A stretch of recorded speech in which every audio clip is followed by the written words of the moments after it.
네, 1933년 8월 25일 하바라 아그리먼트에 관해서 말씀드리겠습니다. 영어로는 The Transfer Agreement라고 그러죠. 에드윈 블랙이라고 하는 사람이 이 책을 썼어요. 무슨 문제를 다뤘냐면 히틀러와 유대 단체의 이스라엘 건국 밀약에 관한 내용입니다. 그래서 1939년 이전에 지어진 나치의 유대인 수용소들이 유대인을 잡아 죽이겠다는 게 아니라 팔레스타인 이민을 위한 목적으로 건설되었음을 밝혔습니다. 이 에드윈 블랙 이 책이 나온 게 1978년 78년이고 그로부터 지금까지 어느 유대 단체도 이 책의 내용을 거부한 적이 없어요. 하물며 유대인 학살 희생자들을 추모하는 야드바센 기념관 굉장히 유명하잖아요. 이 기념관도 트랜스퍼 어그리먼트 이걸 인정하고 있습니다. 하르츠라고 하는 그 예루살렘 텔아비브죠. 텔아비브의 그 잡지 한국 같으면 조선일보쯤 돼요. 거기서도 트랜스퍼 어그리먼트를 인정하고 있습니다. 다시 말해서 히틀러와 유대 단체들의 공모를 인정하고 있단 말이에요.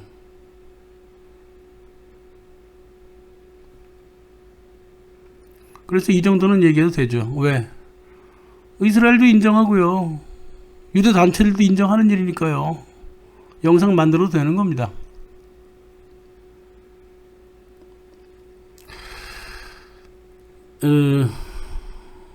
히틀러가 1월 달에 정권을 잡죠. 1933년 1월. 그로부터 8개월 동안 뉴욕의 유대 단체들은 끝없이 독일 제품 불매 운동을 벌이죠. 독일도 유대 단체들의 그 행동에 대항해서 유대인들의 그 제품 불매 운동을 벌이는데 하루만 하죠. 딱 하루 합니다. 불매 운동을 딱 하루만 했다고요. 히틀러가. 그리고는 1933년 8월 25일 그 세계 시오니스트 연맹하고 유대인 이민 협정을 맺습니다. 내용은 어떻게 되어 있냐면 유럽의 중부와 동부에 사는 1000만 명의 유대인들을 수용소로 끌어모아 팔레스타인 땅으로 이주시키는데 합의한다는 것이었어요.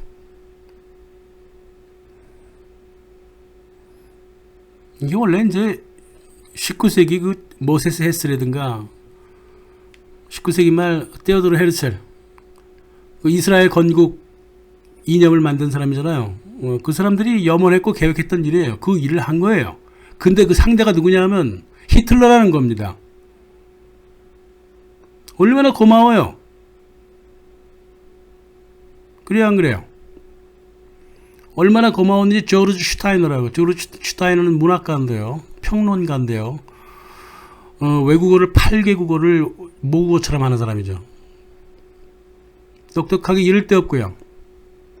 말 그대로 유대인 똑똑하다는데 솔직히 유대인들 똑똑한 거 별로 모르겠는데요. 진짜 조르주 슈타이너 하나만은 똑똑한 걸 인정하겠어요.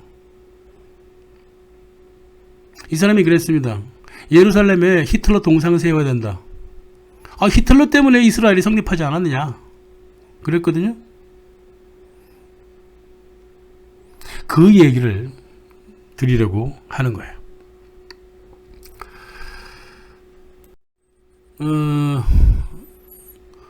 이리시오를 이제 하바라 어그리먼트라 그래갖고, 그 세계 자이오니스트 연맹, 그리고 NSDAP, 히틀러의 나치당하고, 협정을 맺은 건데, 일단 이주를 원하는 유태인들은 팔레스타인을 당시에 점령하고 있던, 점령이라기보다는 이제 뭐 관할하고 있던 영국 정부에게 1,000파운드를 일단 지급해야 됩니다. 그게 보증금이에요. 근데 그 당시 부르주아 4인 가족 평균 생활비가 300파운드인데요. 다시 중산층 4인 가족이 3년간 먹고 살 거 이상을 갖다 내야 돼. 이게 가능해요? 가능하지 않죠. 그러니까 부자들만 오라는 건가? 팔레스타인? 아니 그 사막밖에 없는 땅에 부자들이 왜 가요? 그게 아니죠. 이게 탑다운 방식으로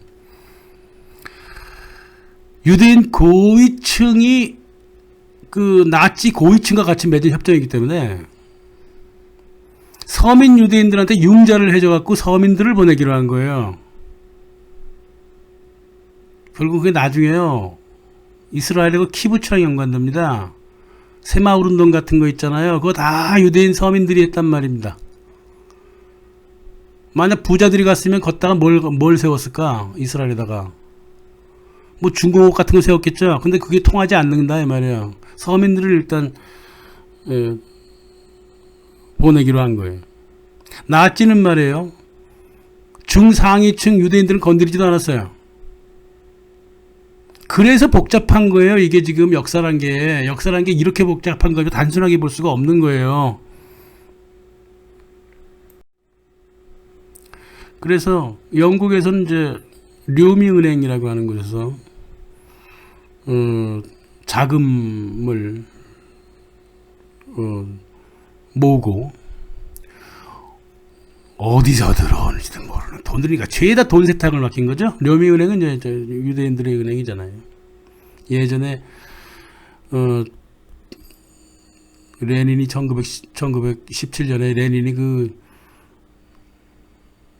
스웨덴 스톡홀름에서 돈 엄청나게 받아갖고 러시아 혁명하려고 들어갔을 때 그 은행도 그 유대인이 급조해서 만든 은행이거든요. NY 은행인가 그래요. 그런 것처럼 료미 은행도 원래 이전부터 있긴 있었는데 이 작업하고 거의 사라져버리죠. 뭐 그건 중요한 게 아니고. 그래서 팔레스타인에 쓸 돈의 그 모델도 만들었어요. 그래서 앞면은 나치고요. 뒷면은 유대은행을 만들어서 지금의 돈으로 100억 달러를 발행을 하게 돼요. 이 돈을 쓰란 말이에요. 1,000파운드를 영국 료미 은행에 넣어놓고 이 돈으로 바꿔갖고 정착금으로 쓰겠다 이 말이에요. 그래서 팔레스타인에서는 독일 제품을 구매하는 조건을 내걸었죠. 히틀러가. 유대인들이 팔레스타인 이민 가면 독일 제품을 구매하는 조건을 내걸고. 그래서 그 뉴욕의 그 유대 단체들이 그거 좋다 그렇게 했잖아요. 그래서 1939년까지 1933년부터 39년까지 계속적으로 이민을 보냅니다. 초기에만 6만 명이 넘어갑니다. 근데 거의가 다 여기저기 은행들, 특히 료미 은행에서 융자를 받은 서민층 유대인들이 팔레스타인 땅으로 넘어가게 되는 겁니다.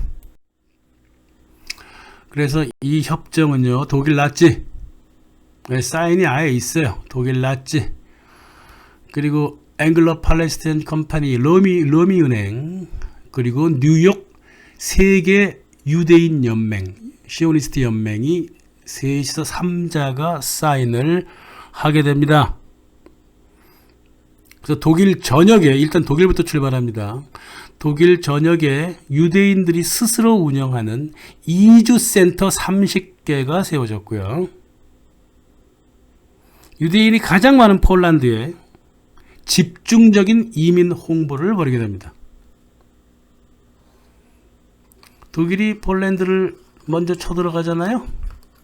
체코하고 오스트리아는 그냥 합병 수준으로 해버렸는데 쳐들어간 건 폴란드 쳐들어가잖아요. 폴란드에 가장 많은 서민들이 있습니다. 유대인들이. 그러니까 폴란드에 뭐 여러 회랑 문제도 있고 하지만은 그 유대인들 긁어 모으는데 폴란드가 가장 확률적으로 높기 때문에 또 그렇죠. 물론 뭐 폴란드만 그런 거 아니에요. 독일이 나중에 전쟁 이후에 뭔가 자꾸 그 유럽 전역을 통해서 팔레스타인과 연관을 갖고 있었어요. 그리고 또 유대인 중에서 유럽 유대인들 부자들은 그 사막의 땅을 안 갈라 그랬죠. 서민들은 먹고 살기 힘드니까 새로운 땅에 가서 마치 미국의 개척 넘어가듯이 필그림 어? 청교도들 넘어가듯이 넘어가고 싶어 했던 서민들이 있었고요. 특히나 5만 명 정도의 상인들이 계약을 했어요.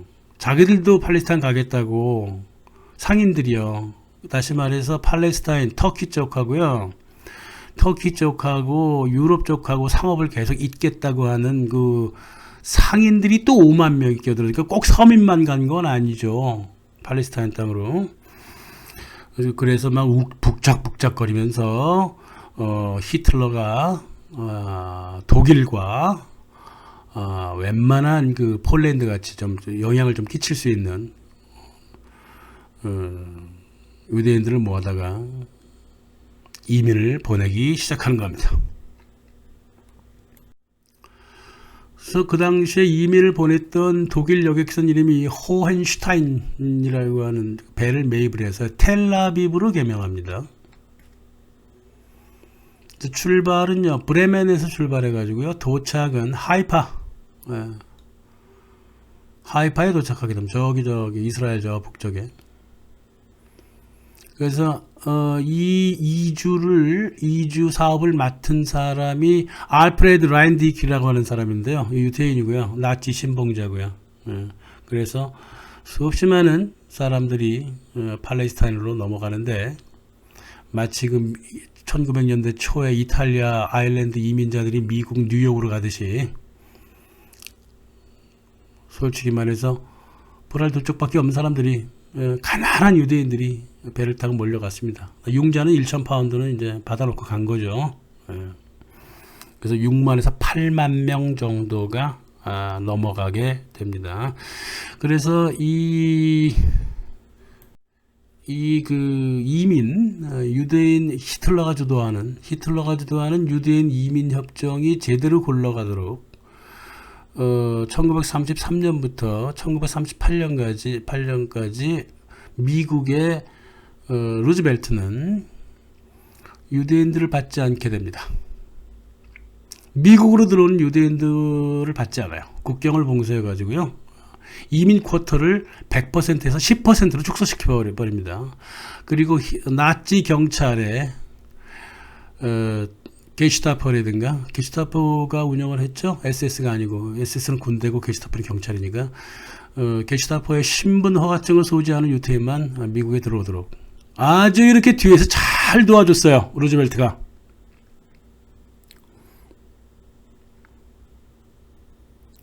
그래서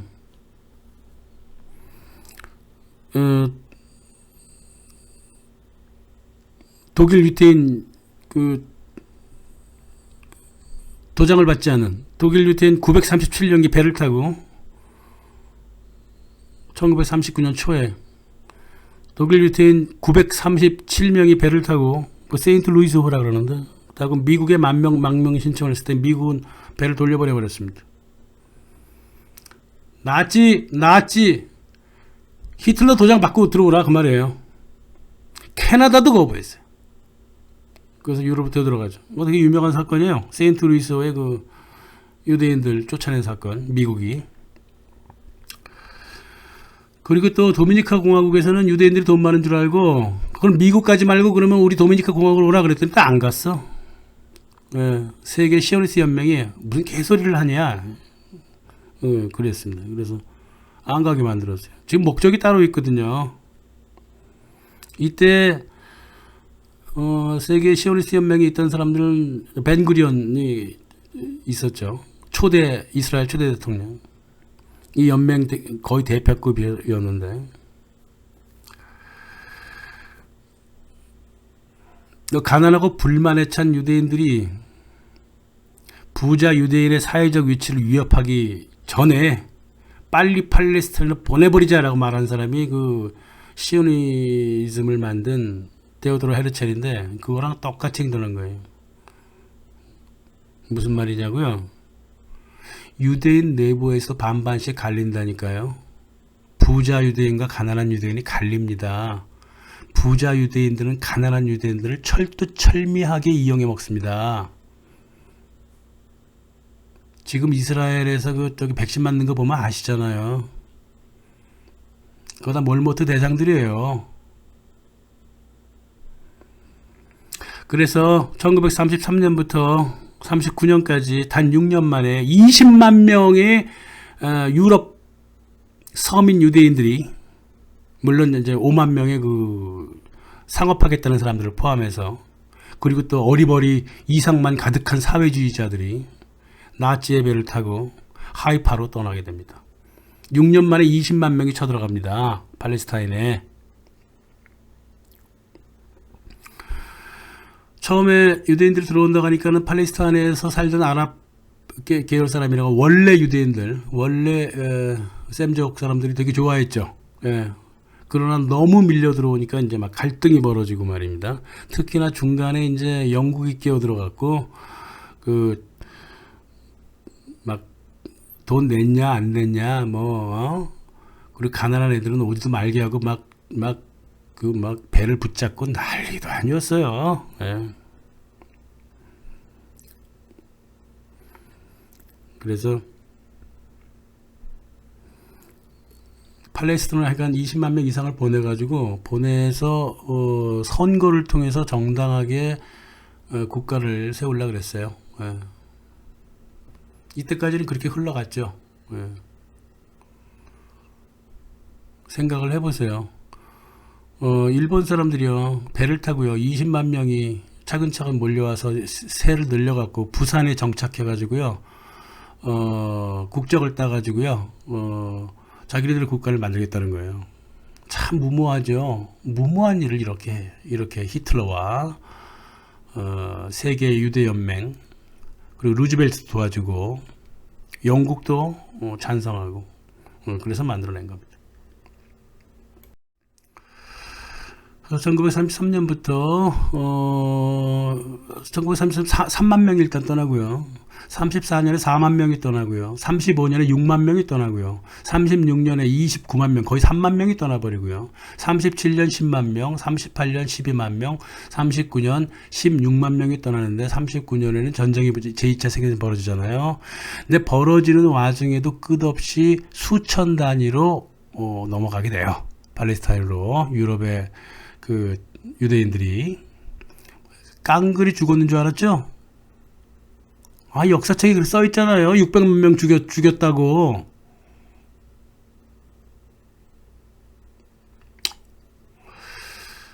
그래서 미국의 루즈벨트가 국경을 봉쇄해 주는 바람에 유대인들이 미국으로 못 가고 팔레스타인으로 배를 100기를 돌렸고, 그거는 세계 유대연맹이 원했던 일이었고 협정했던 일이었고, 나치는 당연히 독일 땅뿐만 아니라 유럽 전역에서 유대인들이 조금 팔레스타인이라든가 마다가스카르 같은 데로 좀 가줬으면 좋았죠. 네. 그래서 2015년인가 그 베냐민 네타냐후가 그랬잖아요. 히틀러가 그 유대인들을 죽이려고 그런 게 아니라 쫓아내려고 그랬다. 그래서 맞는 소리예요. 이스라엘 총리가 그렇게 얘기했으면 얘기한 거지. 저한테 따지지 말고요. 역사책 붙들고 내 앞에 오지 말고요. 그 역사책을 붙들고 네타냐후 총리를 찾아가서 물어보라고. 당신은 왜 그런 말을 했는가.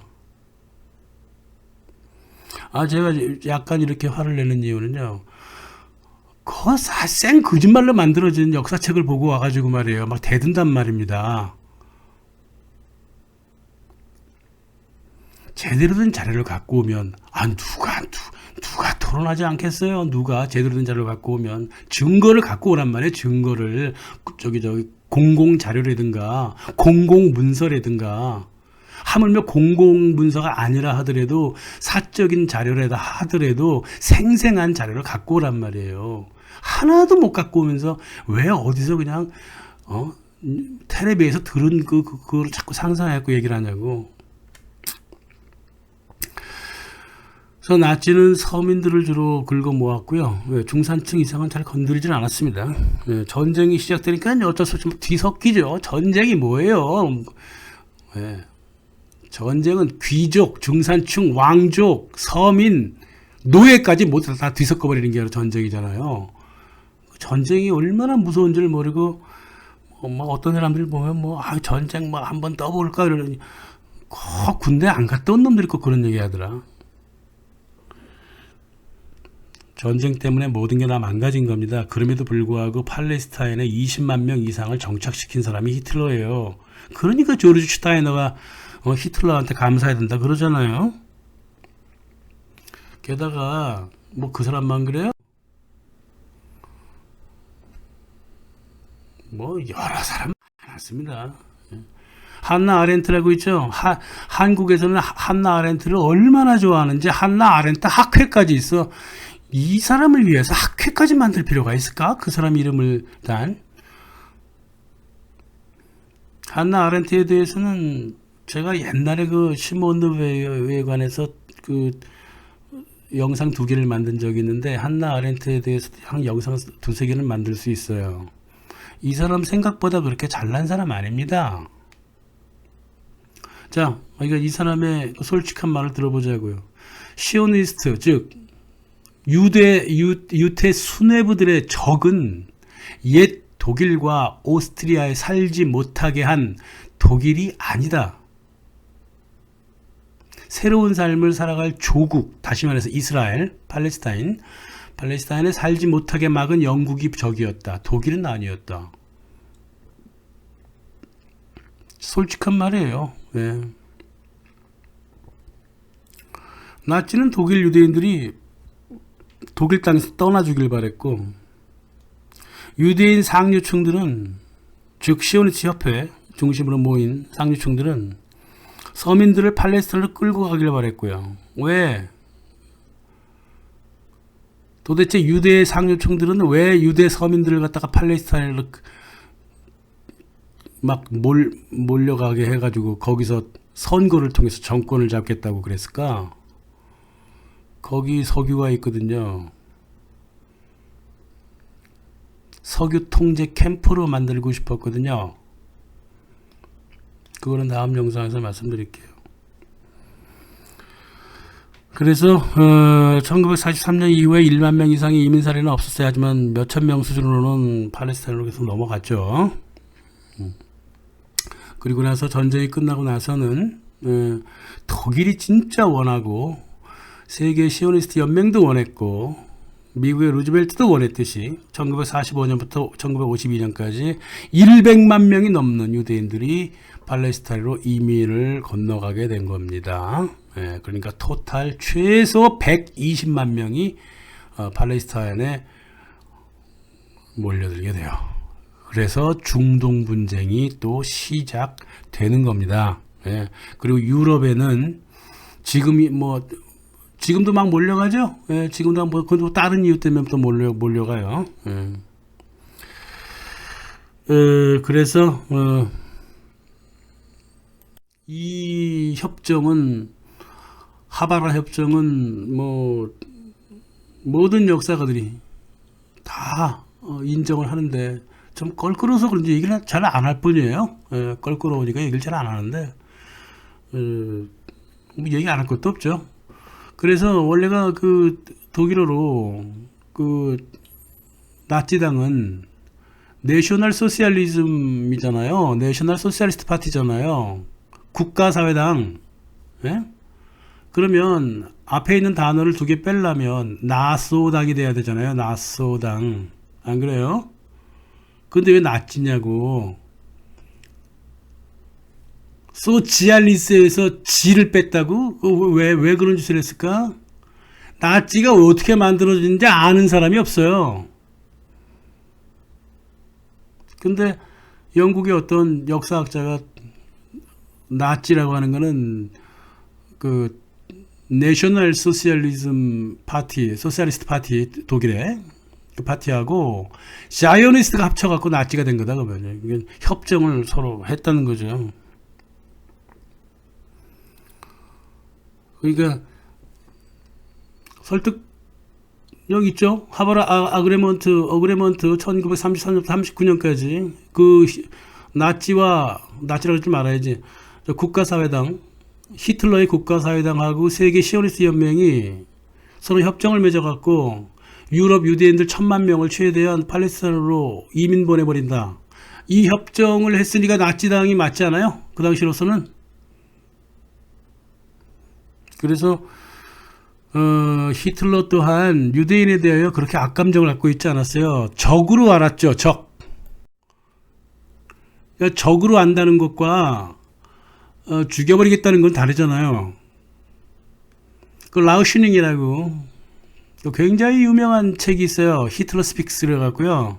1939년에 출간됐는데 너무나 유명해가지고 뭐 말 그대로 개나 소나 다 인용을 하는데요. 글쎄요, 이 사람의 책에 대하여 그 신빙성에 대하여 그 굉장히 의문이 많지만 그래도 의문은 많은데도 인용은 또 되게 해. 참 학자들 보면 참 재밌어요.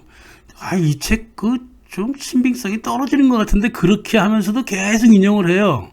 뭐 자기한테 그 맞는 말이 있으니까 그랬나 보죠. 그래서 이 책에서 그 라우슈닝이 저기 증언을 하기를 히틀러는 유대인들을 말살시키는 게 아니라 유대인들을 극복해가지고 아리안족인 그 독일 민족을 유대인에 버금가는 게 아니라 유대인보다 더 뛰어난 선민 민족이 되도록 하고 그렇게 해야 되겠다. 그래서 유대인이 아니라 독일인이 세계를 장악하는 선민이 돼야 되겠다. 이렇게 얘기를 했다는 거예요. 그래서 히틀러가 그렇게 자기 속내를 그렇게 많이 얘기했을까? 그래서 신빙성이 없다고 하지만 아무튼 간에 히틀러는 유대인들을 몰살시키고 죽여야 되겠다. 이게 아니라 유대인이 지배하는 세상을 독일인이 지배하는 세상을 만들고자 했던 거는 그건 사실이에요. 그런 의미에서 유대인을 바라봤지, 뭐, 유대인이 히틀러가 그래도 한 나라의 총통인데 그렇게 감정적으로 막 그랬을 것 같아요. 그 입장을 제대로 봐야죠. 그래서 나치 히틀러나 나치 그리고 유대인 수뇌부 혹은 일반 유대인과의 관계가요 그렇게 단순한 게 아니에요. 정말 단순하지 않습니다. 자, 볼까요? 일단 히틀러의 개인 운전사 에밀 모리스라고 있어요. 친위대 출신입니다. 그 사람이 유대인이잖아요. 이거는 역사의 아이러니가 아니라요. 아, 히틀러는 그 후에 큰 그렇게 생각을 안 했다니까? 게다가 자기의 오른팔인 헤르만 괴링 들어보셨죠? 헤르만 괴링의 부인이 존느만이라고 이게 유대계열 아니냐는 그 비판이 되게 많았거든요. 비판이라기보다 그 사람들의 그 웅성거림이 있었거든요. 신경 전혀 안 쳤어요, 히틀러. 네, 그랬습니다. 자, 그리고 1934년에는요, 히틀러가 정권 잡은 그 다음 해에는 말입니다. 1차 세계대전 때 죽어간 유대계 독일 군인들에게 훈장을 수여를 해줬습니다. 예? 10만 명의 유대인들이 독일군 측에서 싸웠어요. 그 중에서 12,000명이 사망했다고요. 그러니까 히틀러로서는 너무 고맙잖아요, 유대인들이. 그 중에 대표적인 그 철십자상을 받은 사람이 오토 메이어라고요. 예.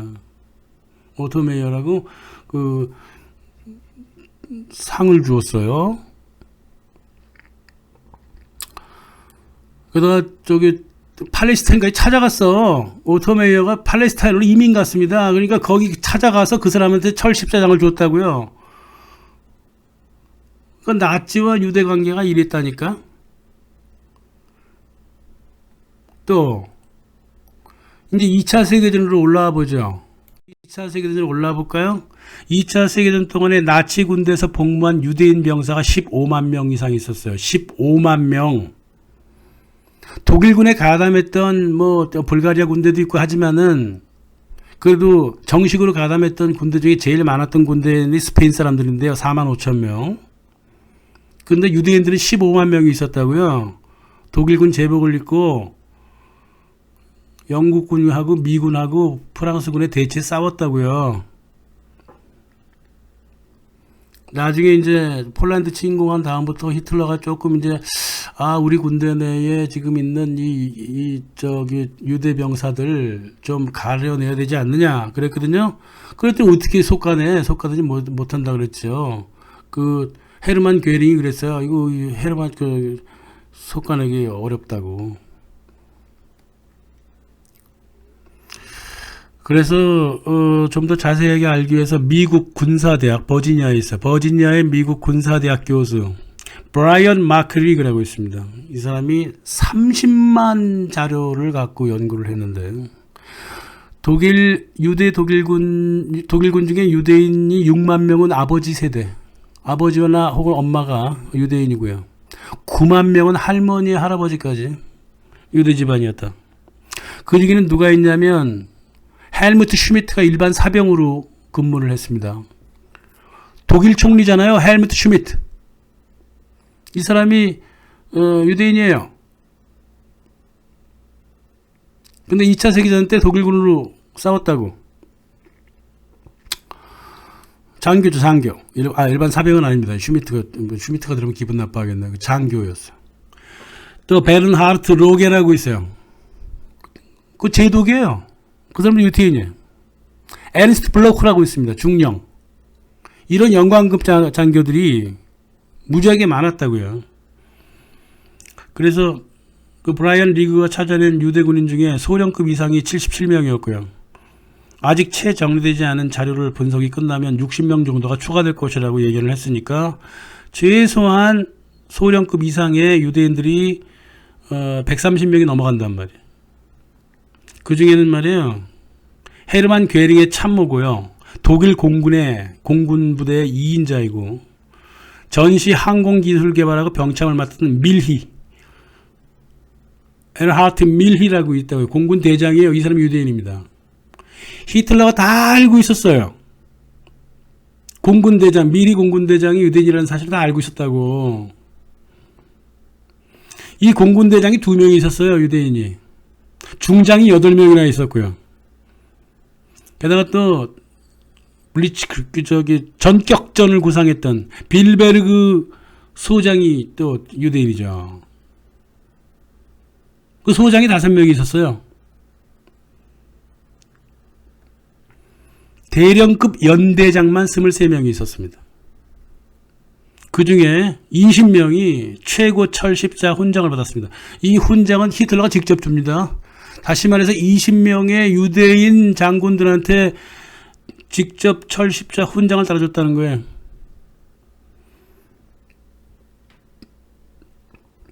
이해가 가시죠? 예. 그리고 조사된 유대군인 1명당 2.3명의 친척이 수용소에서 일을 하고 있었습니다. 군수 노동자로 일을 하고 있었어요. 유대인들이. 좀 많네요, 생각보다. 그래서 이 장군이나 장교나 영광급 그 장교들이 그 베르겐벨센이라든가 아우슈비츠라든가 뭐 켄타우라든가 뭐 이런 데 가가지고 이런 데 가서 자기 친척들, 자기 뭐 부모들 만나고 웃고 떠들고 면회하고 그랬어요. 예. 그다음 아우슈비츠 같은 데서는 3,000명의 신생아가 태어났습니다. 그 부부끼리 같이 부부 생활도 하게 만들어줬다는 이 말이죠. 그래서 전쟁 말기가 되니까 이제 유대인들이 이제 또 이쪽으로 붙을지 모른다고 판단했죠, 히틀러가. 지금까지는 독일군에 싸웠지만 전쟁 말기가 돼서 자기네들 패색이 짙어가니까 유대인들이 연합군 쪽에 붙을지 모른다 그래갖고 헤르만 괴링한테 그 유대인들 속아내가지고 뭐 어떻게 해봐라. 근데도 불구하고 헤르만 괴링은 누가 유대인이고 아닌지는 내가 결정하니까 신경 쓰지 말라 그랬어. 그러면서 유대 장성들을 다 보호를 해주죠. 물론 이제 히물러 같은 사람은 이제 눈치 보면서 이렇게 자기 그 부사관을 뭐 면직시키기도 하고 했습니다만, 아무튼간에 그 당시 그 브라이언 리그가 연구하고 인터뷰한 거에 따르면은 그 당시에 독일군으로서 싸웠던 유대인들 인터뷰에 들어갔는데 그 중에 나는 독일군에서 싸웠던 걸 후회한다고 얘기한 사람은 들어본 적이 없다 그래요. 가책도 느끼지 않는다고 얘기했고, 그렇게 자기 연구에 써놨습니다. 그래서 우리 이스라엘 총리 말을 다시 한번 되새길 필요가 있습니다. 베냐민 네타냐후. 히틀러는 유대인들을 절멸시키려고 한 게 아니고 단지 쫓아내려고만 했다. 끝났죠, 뭐 이제. 그죠? 끝났어요. 그것도 세계 시오니스트 연맹 컨그레스 모임에 가서 얘기했습니다. 예루살렘에서 2015년 10월 20일. 근데 왜 유대인 학살에 대한 역사는 언급도 하지 말라면서 유럽과 미국 토탈 19개 국가가 홀로코스트에 대해서 얘기를 하지 말라는 걸 그러냐 말이에요. 목적이 따로 있기 때문이죠. 그래서 한번 프랑스 어떤 그 상원 의원인가 그 도지사인가 라고 하는 사람이 한번 그런 말이 있어요. 유태인 학살을 공부하고 진실을 알겠다는 게 진실규명이 역사를 연구하는데 방해가 됩니까? 이렇게 한번 얘기했다가 욕도 되게 먹었어요. 그래서 지금 서구 정부는요, 미국을 중심으로 영국하고 유럽의 특히 프랑스, 가장 악랄하죠, 이 프랑스 정부가. 독일 정부는 그냥 바보처럼 끌려가고 UN 인권선언 1조, 2조 1항을 위반하고 있습니다. 그래서 이 사람들한테는 결코 2차 세계대전의 역사를 이 사람들의 손에 두게 할 수 없어요. 이 사람들이 머리가 나빠서가 아니에요. 서구 역사가들이 머리가 나빠갖고 2차 세계대전 공부를 못하는 게 아닙니다. 검열이 너무 심하기 때문에 공부를 못하는 거예요. 그래서 2차 세계대전의 역사는 우리 동양인들이 다뤄줘야 되는 참 이 아이러니컬한 시대를 만들고 말았습니다. 감사합니다.